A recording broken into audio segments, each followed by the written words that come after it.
Welcome to this week's episode of eThekwini Matters. My name is Zimbili Mazibuko and I'm your host. The Human Capital Unit plays an important role in the achievement of the city's overall strategic objectives. It supports the direction in which the municipality is moving towards. This includes the alignment of units' deliverables with a strategic vision linked to the IDP and the city's vision, focusing on a customer-centric approach. Today in studio, we are joined by Deputy Head of Human Capital, Sinazo Gwambe. Sikubingelele sikwamkele on eThekwini Matters, Sisi Sinazo. Can you please explain to us what the Human Capital Unit is about? Okay, thank you for the question. So the Human Capital Unit provides a basket of comprehensive and integrated human capital solutions for the city. We do a whole lot of things, not just for our own employees, but for the communities out there. For example, the city has a number of centers of human excellence where it's computer labs, and any member of the public can go and just log in, whether they're applying for a job, and it doesn't have to be a job from the municipality only. You just access the internet. It's free Wi-Fi that is provided by the city, and anyone can do that. It's a number of these centers across the city. That's one area. We also have corporate projects where we have youth employability. We conduct it once a year over a number of days where we invite the youth to come to the city. We also invite the prospective employers to come and showcase what type of jobs they have, and also assist the youth with guiding them in terms of the jobs that are available out there. Other than that, internally we also have talent and management as well as performance management, where we are ensuring that we nurture the talent that we have.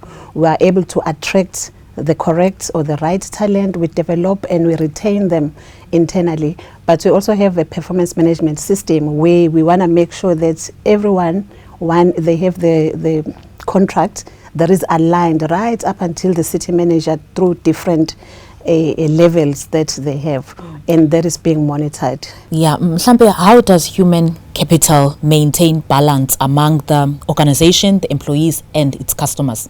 Okay. Thank you. So we maintain the balance by ensuring, one, that we provide ongoing programs internally. There are a lot of programs, especially around the issue of mental health, the empowerment sessions. We all know there's a lot that is changing in the world that we live in. So we always make sure that our employees are up there and they compete with the best.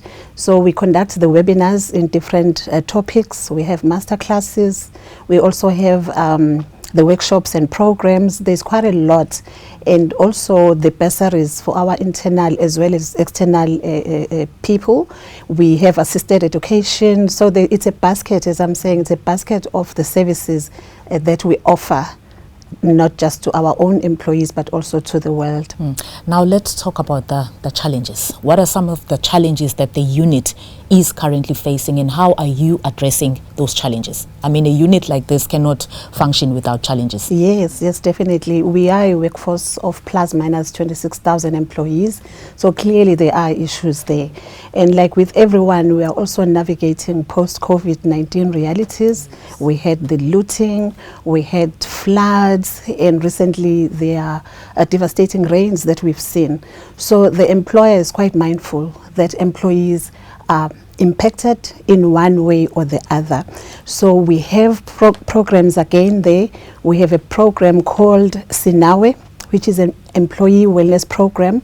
There is a toll-free number available to all the employees, and the program assists not just our employees but their families as well. A member of a family can just pick up a phone when they feel a need to do so, and they don't have to wait until they are depressed. It's something that is becoming a way of living. If you feel you need a support on how to raise your teenager, as an example, or stress or financial issues that you might be experiencing, we do have that number. Sinazo, meaning we care, we are there for you. And over and above, there's a fantastic app that is also available to the employees and also their families, where you can ask an app any advice, anything. And they also have podcasts and webinars where they save them for anyone who wants to check or who want to be empowered, so that their mental health is always in check. And there's a lot of interest, especially from people who still want to work for the municipality, especially in regards to the recruitment process of the city. Yes. Explain the process to us. How does it work? All right. Firstly, this environment is highly regulated. As the municipality, there's a constitution up there which labor rights are enshrined. It comes down to different acts, pieces of acts, like your basic condition of employment, Labor Relations Act, employment equity, but we also have collective agreements and the municipal staff regulations that are underpinning all of this. Over and above, we have our own human capital strategy that we use to attract and retain talent. So the process of recruitment starts from the staff establishment. It's like your organogram, maybe in another terminology, where all the posts are there with the post ID numbers. They are indicated whether they are funded or funded post. From that point, before you even advertise, there's a rationalization program that we do to check if this job is still fit for the purpose or it's outdated, in which case we look at the competencies that are related to that particular job. It's a whole process that happens before the job is actually advertised. By the time it's advertised, all of those would have been done and checked to see if it's still modern and it's still responding to the needs of the public out there. We advertise that in different media platforms. We have LinkedIn, but it depends on the positions. LinkedIn, sometimes we advertise on the media over the weekend. We have eThekwini, where we advertise, the post is there for 2 weeks and then it closes. And also we have our online recruitment, which we encourage the public to use because it's quicker. We are able to respond to almost each and everyone that applies. Mind you, we receive a lot of applications. For one post, it's easy to get like 5,000. And that's why sometimes, yes, the public think we don't even look at the applications. We do. We take time. There's a panel that gets selected to do 3 things, which is to shortlist, interview, and recommend to the city manager the successful candidates. It's a long process. Once the advert is done, the panel, and it's never a one-man show. It's not one individual who decides who gets appointed or not. The panel, which is a minimum of 3 people and not exceeding 5, they sit and they go through the essential requirements. Because for each and every job, we advertise, we give you the competencies, we give you the essential requirements, which is a minimum of what you should have, and we also have preferred requirements. So the panel deliberates and agree on the process to follow. If it's too many applications, for example, we are likely to look at the preferred requirements and other ways and means. Sometimes we ask the applicants to conduct the tests. We have the work sample test, psychometric assessments, whole lot of tests that are being done, and then eventually we get to a point of the interviews.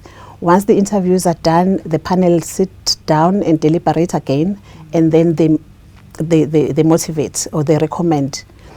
Before it even gets to the accounting officer, there's about 4 or 5 other levels where the same file must go through to be approved. And then right at the end, the accounting officer will then approve that particular post. It is a long process. It is a very long process, and it's detailed, and it's based on the policy that we have, the recruitment and selection policy that we have. It's also regulated by the municipal staff regulations from COGTA. So everything that we're doing is according to those 2. Now, Sinazo, there are also allegations from the public of municipal employees manipulating the system or the recruitment system. Is it possible to even manipulate the system? That's a tricky one. Based on what I've just told you, my answer would be it's impossible. But we know there are those outcries out there where people are saying the system gets manipulated or certain stages of the process are not being done. Unfortunately, I'm here to vouch for the system, for the processes that we have, that they do work, and that's the process that we follow. But we don't want to disregard those complaints.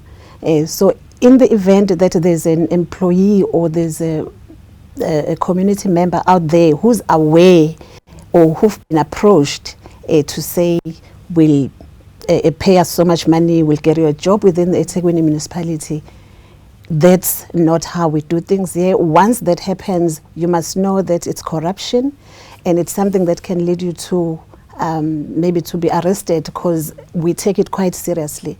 And we urge the public to please make sure that they must report those. They must report it to us. All the cases that are reported get actioned, and we've seen some people losing their jobs. We've seen the consequence management, taking its course. So we don't just shy away from those. We do investigate and make sure that people are accountable for what they did. So previously there have been cases of the process being manipulated that have been reported? Yes. Oh, okay. And what legal actions were taken? Okay, we follow the internal disciplinary inquiries depending on the merits and the seriousness of the matter. Some people have received different types of warnings, but we've also seen people being dismissed from this. I may as well add that it's not just our employees who try to manipulate the system. We also get the members of the public who disguise as if they're working for eThekwini. Sometimes they even have the tags. They will give you all the information thinking that they are from eThekwini. Meanwhile, they are not. And we've seen quite a lot of those as well from the public and also from our own employees. Would you like to add anything else? I would like to urge the public to please report those, because really, as eThekwini, we're trying to professionalize the space. We're doing everything we can to make sure that everyone gets the equal opportunity when it comes to applying for the jobs. And jobs are not for sale at eThekwini municipality. If you're paying your money to do that, it's your own risk that you're willing to take. I've already explained the process, and that's a process that we follow. But if you do want to report, we do have a toll-free number, which is 0800 202020. That is for the City Integrity and Investigation Unit that investigates those cases. One thing I didn't mention is that our own processes are being audited by the Internal Audit Unit. It's called MRS. So they do look at all our processes and advise, in terms of the control measures that we can put in place. But it is being audited by the Department of Internal Audit. Just as a last question, Sinazo, how would you encourage someone who is watching at home who says, but I've been applying at eThekwini for 6 years, for 10 years, and I've never been shortlisted? Okay, no, thank you for that question, because we get a lot of that, and people even think we don't look at their applications. As indicated, the unemployment is quite high.